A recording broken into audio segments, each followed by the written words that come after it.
Hello guys, my name is Oluwole Godwin and welcome to MOG Economics.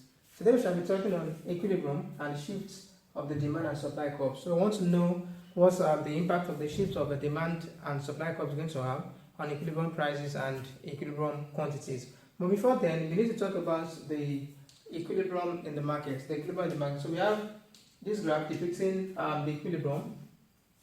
This is the supply curve, which is upward sloping, and then we have the demand curve. The equilibrium price is represented as a P asterisk, and then the equilibrium quantity is represented as a Q asterisk. It gets all of those from the intersection of the supply curve and then the demand curve. Now, every other point below the equilibrium price, we discovered that the supply curve is going to be every point on the supply curve is going to be lower than points on the demand curve. For example, let's check this price. Let's check out this price. Let's call this price 2. Okay, look at what we have on the supply curve and then trace it to the demand curve and what we have on the demand curve. So we have we'll call this Q2, and I could decide to call this Q3. So we have Q3 will represent demand, or let me just call this QD, and let me call this QS. So we discover that every point below, any price below the equilibrium price is going to result into a disparity between the quantity that the suppliers are supplying the market and the quantity demanded by the consumers. And what we eventually see is that quantity demanded is greater than quantity supply. So every point under the equilibrium price, we have excess demand, that is, demand is greater than supply, or we just call it shortage. And any point above the equilibrium price, because from the law of demand, demand and supply, the higher the price, the higher the quantity supplied. So higher price is going to lead to a higher price is an incentive for suppliers to supply more to the market. So if you have any price above this equilibrium price, let's say we have P3, let's say we have P3 here. When we trace it out, look at the supply, look at the demand, look at what consumers are demanding. Then we trace this point, okay, up to this point. Then look at what suppliers are supplying. So when we bring this down, okay, we have a Q, it's on the demand curve. We have a QD, let me name it a QD2. And then when we trace what we have here, we have, let me just trace it, we have a QS, okay? We have a QS2. So what then do we observe? QS2 is greater than QD2. That is to tell us that there is excess supply. There is excess supply here, okay? And the excess supply is also known as surplus. So there is surplus in the market, that is, there are too many, for this particular commodity, there are too many of it in the market than what consumers would have preferred because of the price that is higher than the equilibrium price. Now let's come to what we really have to do today, which is looking at the effect of the shift of the demand curve and the shift of the supply curve on the equilibrium price and quantity. So here we have the effect of an increase in demand. Now what does an increase in demand, how do we know when we have an increase in demand? So look at this, we have this graph here. This was the initial demand curve, okay, D1. When there was an increase in demand, okay, we have the demand curve shifting outwards at the same price. So at the same price, there is a new quantity of this particular commodity that is being demanded. Now we have a particular video on change in demand and change in quantity demanded for better understanding. So we are going to include the link to that video right in the description of this new one, in case you might feel like checking it out. So here, when there is an increase in demand, I said earlier, the demand curve is going to shift outwards. We can call it outwards or rightwards. Anyhow, then we cannot say what is going to happen to the equilibrium price and the equilibrium quantity. Of course, we know what is happening to at the same price. We know that, okay, this is the first quantity demanded, then it has increased to this particular point. But what does this say about the equilibrium price and quantity? We do not know until we reflect this change in the equilibrium, in the market equilibrium. Now, look at this is D1. So we have D1. I have to do this first in order to foster the understanding of whoever is checking this video. So I don't just say I shift in demand and you start to wonder where did that come from. Now we have this is the demand curve represented as what we have here. Then it shifted outside. Then we have D2, the same thing. But then there is a supply curve. Now there is no change in that supply curve. Now the initially we had D1, and then S1. Just like we initially had something like this. something like this in this particular market. And then at that point we had when D1 intersected S1, okay, we have this is the D1 curve and this is the S1 curve. So the place the point intersected before was this point A. Then we had this equilibrium price as well as this equilibrium quantity. But immediately there was a shift of the demand curve. That is, immediately there was an increase in demand.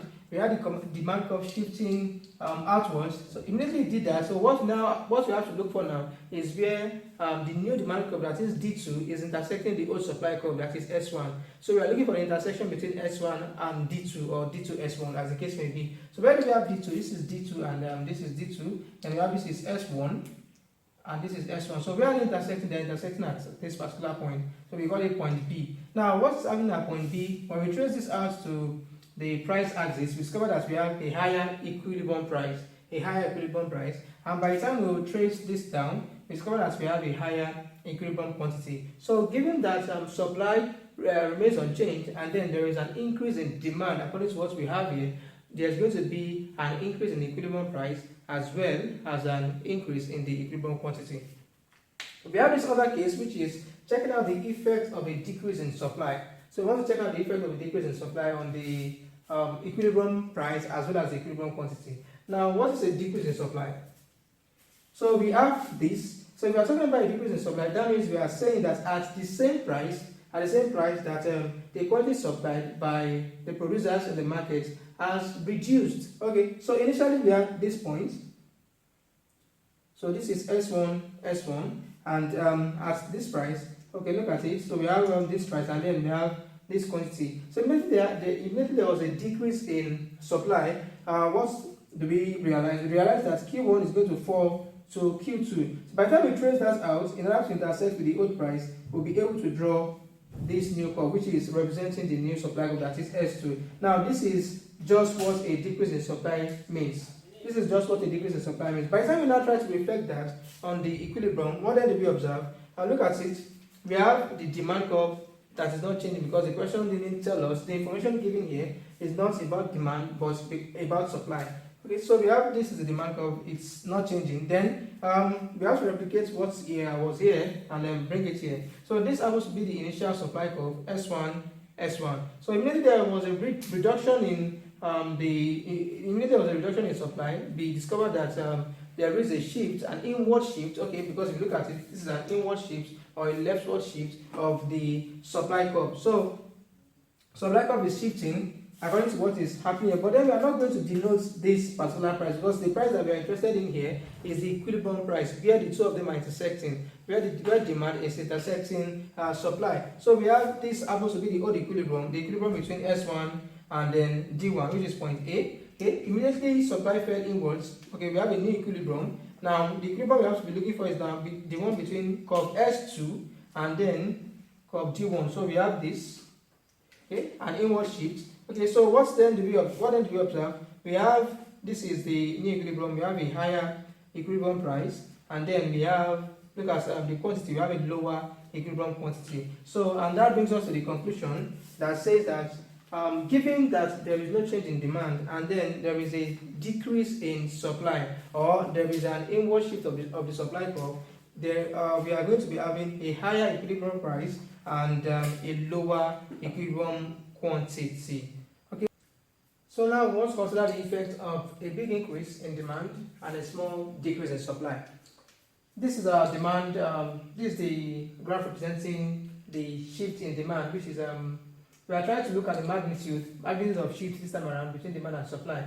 So here we have the demand shifting from D1 to D2. Since we are talking about an increase in demand, okay, the bigness there is just to compare the size of the change in demand to the size of the change in supply. So we move from, at the same price, so we move from Q1 to Q2. Now, when we talk about a small decrease in supply, that is relative to the change that occurred in demand, okay, for a decrease in supply, the supply curve is going to be shifting inward. Okay, so we start from this point.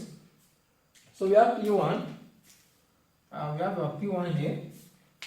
P1 then Q1, that is quantity supply at the particular price before supply decreased a little bit. So it decreased here, we have an inward shift of the supply curve, and then we have Q2. So there's a reduction from Q1 to Q2. But then, if you look at the magnitude of change that occurred here, it is smaller than what's occurring here. Now, what we have to do is to bring these two graphs together, and these two graphs together, and put them into one graph and see what is going to happen to the equilibrium price and the equilibrium quantity.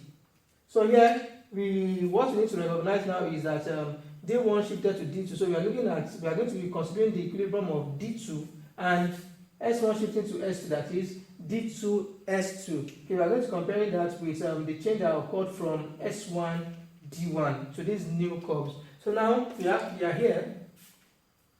We are here now, and look at it. This is curve S1 shifting to S2, just like what we have here. S1 shifting to S2. So this is S1 and shifting to S2. The change is small. Then this represents curve D1 shifting outside to D2, just as we have here. D1 shifting to D2. So we have D1 to D2. Now, what is the first equilibrium? The first equilibrium is going to be occurring at the curves D1, D1, S1, S1. So what we need to look for is this is curve D1, D1. Then where is curve S1? So this is curve S1, S1. So where do they intersect? Now this is D1 coming down like this, and then this is S1. So they intersect here as point A. So that means at this price, okay, at this equilibrium price, and at this, okay, we have this equilibrium price, and then if we trace it down, we have this equilibrium quantity. Okay, this is also an equilibrium quantity. Now, when the change occurred, when there was a shift of the demand curve, so we have this, that is demand shifting at a greater rate. Then look at supply, and that is shifting inward, so S1 to S2. So we need to find the equilibrium between D2, S2 now. So this is D2 as well as S2. So we are meeting at point B. So what is occurring? We observe that there's going to be, when we trace that down, there's going to be an increase of the equilibrium quantity from Q1 to Q2, but it's going to be small, and then there's going to be an increase in the equilibrium price, which is very, very large. Very large. Okay, so we have the price moving from P asterisk 1 to P asterisk 2 with this arrow in between. So that is what happens.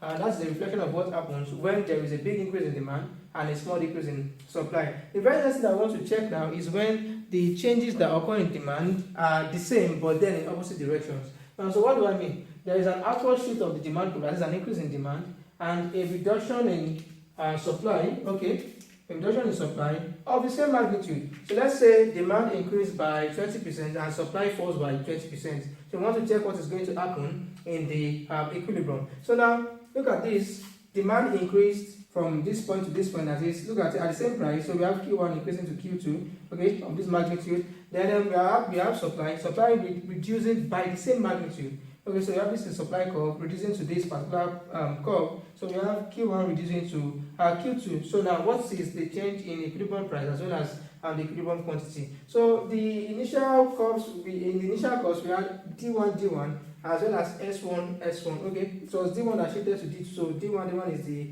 initial demand curve. Then S1 shifted to S2. So S1 is the initial supply curve. So where is the intersection? This is curve D1 and this is curve S1. This is curve D1, and then this is curve S1. So what do we observe? When we trace it down, so we have this particular point. So the equilibrium is occurring at this point, at point A. Okay, so at that point we have, when we trace it down, we have this equilibrium quantity. Then when we trace this here, we have the equilibrium price. So now that there is a change in demand, and then there is also a change in supply in opposite directions but of the same magnitude.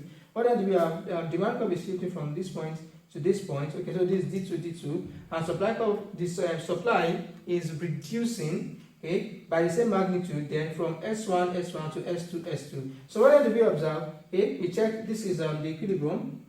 We have an equilibrium here, you can call it point B. We have an equilibrium there. So what is going to happen? We trace this to the price axis and we have this price, okay. Then we trace it to the quantity axis and we have the same equilibrium quantity.